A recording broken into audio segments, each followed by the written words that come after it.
Bienvenue sur Africa 24 pour cette nouvelle édition de l'information. Au sommaire de ce journal, Évariste Ndayishimiye, candidat du pouvoir au Burundi, déclaré vainqueur de l'élection présidentielle. Il remporte 68,72% des voix contre 24,19% pour son principal adversaire Agathon Rwasa, arrivé en deuxième position. Une solution africaine face à la pandémie de Covid-19. Sur le continent, la pharmacopée traditionnelle est sollicitée. C'est le cas notamment à Madagascar avec le développement du Covid organique, à base d'Artemisia, défendu par le président malgache André Joël. Et puis les violences à l'encontre d'agents de santé au Soudan font l'objet de vives préoccupations. Pour y remédier, le gouvernement entend mettre en place une police de protection qui veillera sur le personnel soignant et les établissements sanitaires. Mais tout d'abord, les opérations de saisie de biens de l'ancien président soudanais Omar el-Béchir ont permis à ce jour la récupération de près de 4 milliards de dollars d'argent, de biens immobiliers ou encore de parts dans des sociétés. Le résultat de moins de 6 mois d'enquête concernant les activités de l'ancien président et de son entourage. Selon le comité anticorruption mis sur pied en décembre 2019 pour démanteler le système du président déchu, Omar el-Béchir avait été destitué en avril 2019 et arrêté par la suite, mettant ainsi un terme à 30 ans de pouvoir. Ces biens saisis devront être remis dans les caisses de l'État soudanais qui peine à redresser l'économie du pays actuellement en difficulté. Au Burundi, Évariste Ndayishimiye, le candidat du CNDD-FDD, parti au pouvoir, a été déclaré vainqueur de la présidentielle du 20 mai. Pour la commission électorale burundaise, le Conseil national pour la liberté du principal opposant Agathon Rwasa, qui a boycotté l'annonce des résultats, a dénoncé une mascarade électorale et un scrutin non crédible.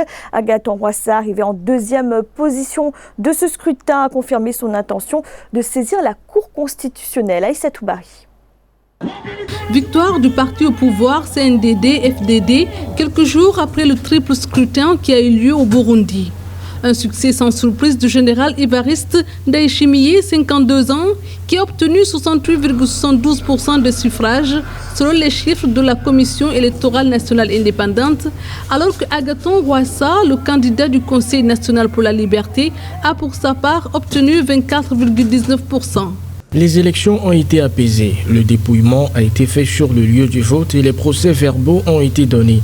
Le comptage s'est fait dans la transparence. Des résultats contestés par la partie adverse qui les qualifie de fantaisistes.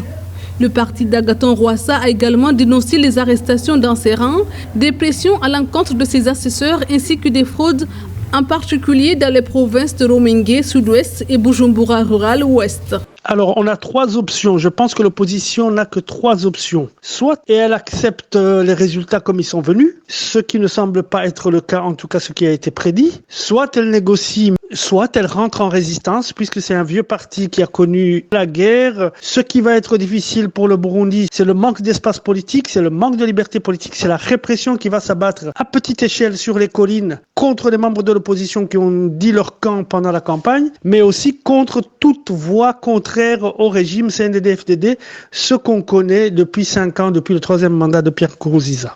Ces élections marquent la fin de l'ère Nkurunziza. Rappelons que sa candidature à un 3e mandat controversé en 2015 avait plongé son pays dans une grave crise politique qui avait fait au moins 1200 morts et poussé à l'exil 400 000 Burundais. Dans l'actualité également, les États-Unis ont demandé une enquête indépendante au sujet d'accusations de prévarication contre le président de la Banque africaine de développement, Akinwumi Adesina. Une initiative qui remet en question sa réélection en août prochain pour un nouveau mandat.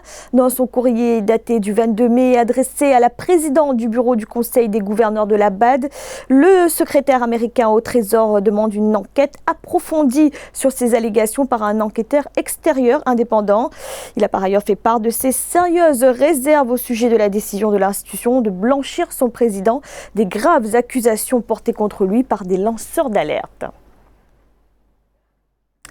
La pandémie de coronavirus à présent et la recherche qui se poursuit sur le continent, plusieurs pays ont choisi de faire confiance à la pharmacopée traditionnelle. Le Covid Organics, ce remède malgache préventif et curatif élaboré à base de plantes dont l'Artemisia a été l'objet de plusieurs échanges entre les chefs d'État qui ont apporté leur soutien à Madagascar. Nelly Claude Bessa.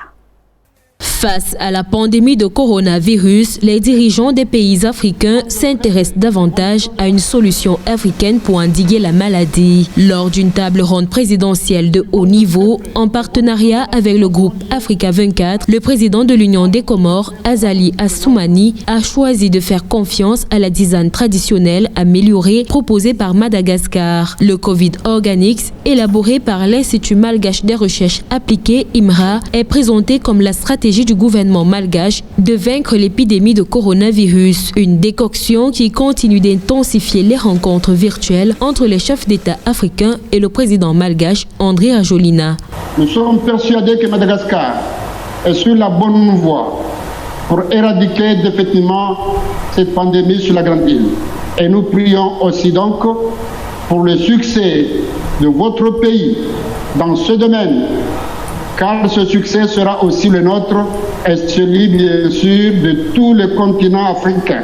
Nous nous réjouissons des résultats obtenus à Madagascar. J'adresse ainsi mes compliments aux chercheurs de l'Institut malgache de recherche appliquée dont les travaux ont permis de découvrir ce traitement le plus efficace, bien sûr, à ce jour contre cette pandémie.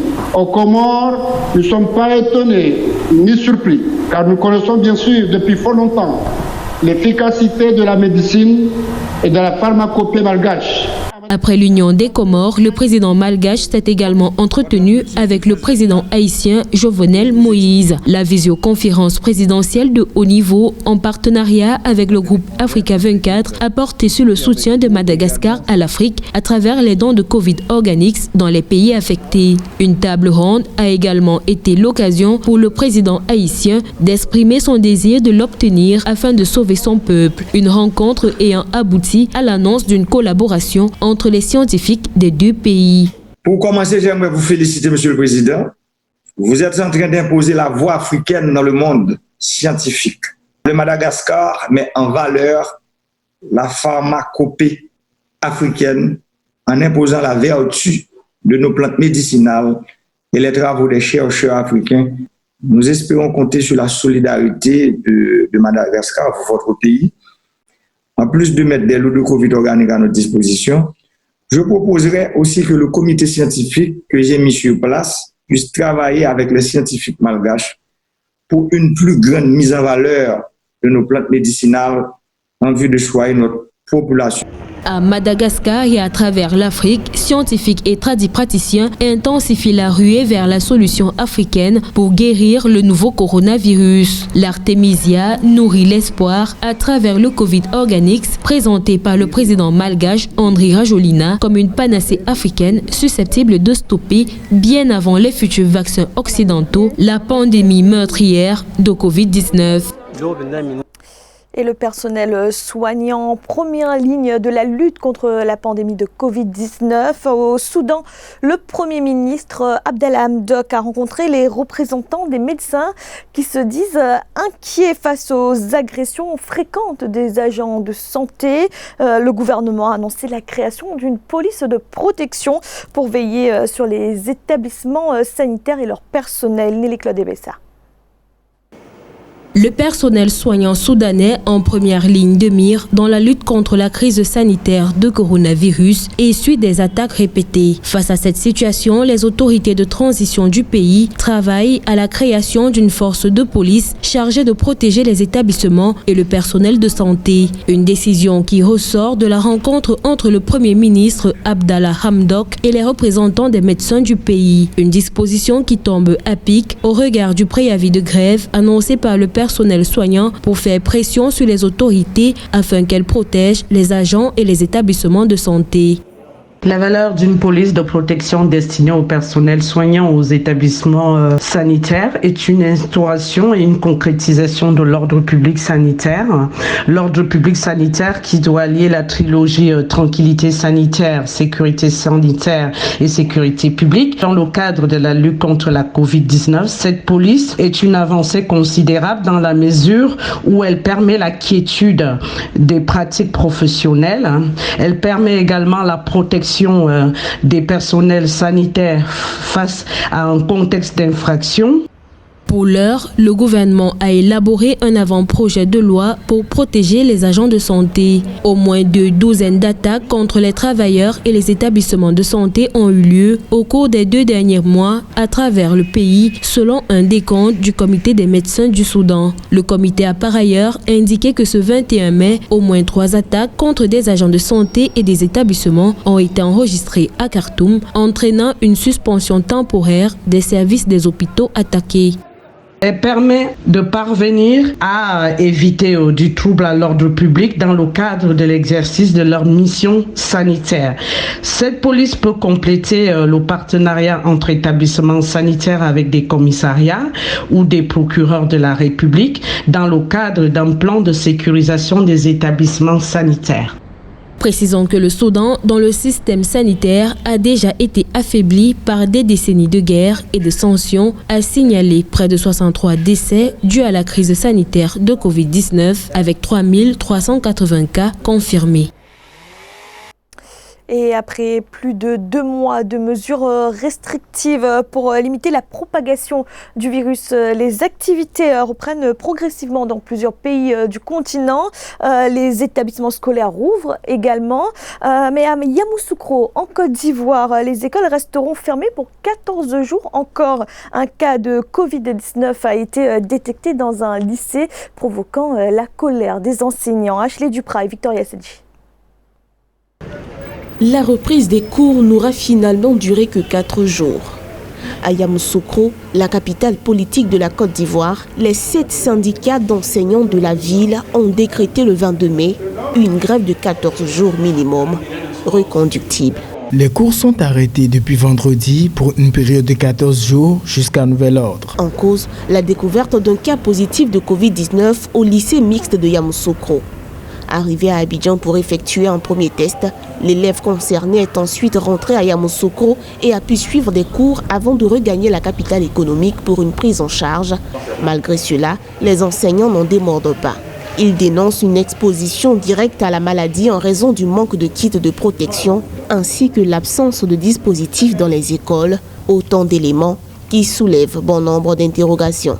Ce n'est pas la limite d'une stratégie de la Côte d'Ivoire, c'est aussi des interrogations plutôt sur le regard qui est porté sur le continent par rapport à la gestion de cette maladie, par rapport à la manière de l'appréhender, par rapport à son comportement en Afrique. La capitale était l'épicentre et puis on nous a dit qu'en Afrique il n'y a pas assez de cas, il ne fallait pas prendre des mesures strictes de confinement ou de réduction de l'économie. Ça interpelle sur cette stratégie de l'Afrique qui résiste mieux à la maladie. Après 2 mois de fermeture, le gouvernement ivoirien a pour rappel annoncé le lundi 18 mai la réouverture des écoles et a permis dans le même temps aux élèves ayant rejoint leur famille à Abidjan durant le confinement de regagner leur lieu d'habitation pour y suivre les cours.